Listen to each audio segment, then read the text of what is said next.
Энэ бүхэн намайг 22 настай байхад эхэлсэн юм.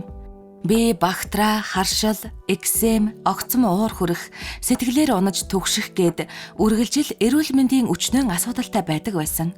Бага зэргийн илүүдэлжинтэй байсан нь эрүүл мэндэд маань сайнгүй байсан ч би аль болох жин хасч эрүүл амьдралын хэм маягтай байхыг хичээдэг байлаа. Би нилээдгүй өвддөг байсан болохоор бие маань эвгүүрхвөл даруйхан эмчлүүлэхийг боддог байв. Миний ярих гэж байгаа асуудал 2018 оны 7 сард эхэлсэн юм. Сарын тэмдгийн мөчлөг маань байнга тогтмол байдаг. Ихэнхдээ сарын 2 дахь 7 хоногт эхэлж, эхний өдрөө дунд зэргийн өвдөлттэй, 2 дахь өдрөө нэлээд өвдөж ирдэг байсан. 2 дахь 3 дахь өдрөөс цус их хэмжээгээр гарч, 4 дахь өдөр нь дуусдаг. Шилжилтийн нас эхэлснээс хойш ер нь л иймэрхүү байдлаар тогтмол ирдэг байв. Би нэгэн найзтайгаа нэлээд удаан хугацааг хамт өнгөрүүлсэн чинь бидний сарын тэмдэг ойролцоох хугацаанд ирж ганц удаа л миний мөчлөг өөрчлөгдөж байсан юм байна. Мөн би бэлгийн харьцаанд орж байгаагүй болохоор жирэмсэн болсон байх боломжгүй. 7 дугаар сард сарын тэмдэг ирээгүй болохоор би ямар нэг юм болохгүй байгааг анзаарсан. Би саяхан ажилгүй болсноос болж сэтгэлээр унж, жин нэмсэн нь нөлөөлсөн байхаа гэж бодов. Тэрнээс хойш сарын тэмдэг 2 сар ирээгүй ч мартаж орхиж, мөнгө муутай байсан болохоор эмчид үзүүлж чадахгүй байлаа. Ажилгүй байснаасаа болж санаа минь зовж байсан юм. Харин аз болж 10 сард би шинэ ажилд орсон. Эхний цалингаа аваад л эмчид үзүүлэе гэж төлөвлөв. Тэгтэл нэгэн анимены арга хэмжээнд явсны маргааш сарын тэмдэг минь ашгүй ирчхэв. Санаа ч амарлаа.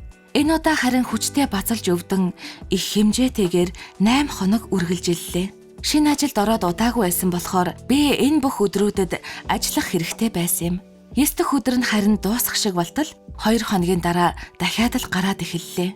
Эхлээд бага зэрэг ирж байснаа өмнөхтэй адил хүчтэй өвдөж, цус их хэмжээтэйгээр гарч байв. Шөнө маш ихээр бацалж өвдөж байсан болохоор би улам их ядарч, унтаж чадахгүй байлаа. Их өвдснөөс дотор муухайрч ажил дээрээ байн ариун цэврийн өрөө орж байв. Шинэ жил өнгөрөхдөж миний энэ өвдөлт цус гарах нь үргэлжилсээр л байсан юм. Би янз бүрийн ариун цэврийн хэрэглэл бүтээгдэхүүн авч, цусны тол болгож хайсан хувцас хунраа солих гэж нэлээд мөнгө зарцуулсан байлаа. Ажил дээр толгой иргэдэг болж хүмүүс рүү зандрангуй харьцаж байгаагаа анзаарах хүртлээр би маш удаан төвчсөн юм. Шүн нойр муутаагаас ядарч туйлдан цус ихээр алдснаас миний цусан дах төмрийн хэмжээ багассан байв. Өвдөлт уламалд ордож надад хутгалуулж байгаа мэт мэдрэгдэж байлаа. Өдөрт хэд хэдэн удаа маш зовойтойгоор нүжирсэн цус гарах болсон нь бүрч санаа зовоож байв. Нэг удаа ажил дээр цэвэрлэгээ хийж байгаад арай хийж амжиж ариун цэврийн өрөө ортол гольфийн бөмбөгний хэртэй нүж гарсан юм. Хэтэрхий их өвдөлтийг төвчж чадахгүй болсноос болж би ихээр уйлдаг болов. Тиймээс эрүүл мэндийн даатгалаа төлж эмчид үзүүлтэл умайн гадна талд эмгэгэд ургахад хүрэгдэг эндометриоз гэх онштой болж таарав. Энэ нь сарын тэмдгийг алдагдуулж бацлалт өвдөлт үүсгэн хүүхэдтэй болохдож хүндрэл үүсгдэг байна. Олон эмэгтэйчүүд энэ өвчнөд өртдөг ба өөрөөр эмчлэгддэг. Би одоогийн байдлаар жирэмслэлтээс хамгаалах эм ууж, сарын тэмдгээ хянан, сарын тэмдгээ удаан хугацаагаар зогсоон умайн хүзүүний бүрэн шинжилгээнд орж, надад ямар эмчилгээ тохирохыг олж мэдэх гэж байгаа.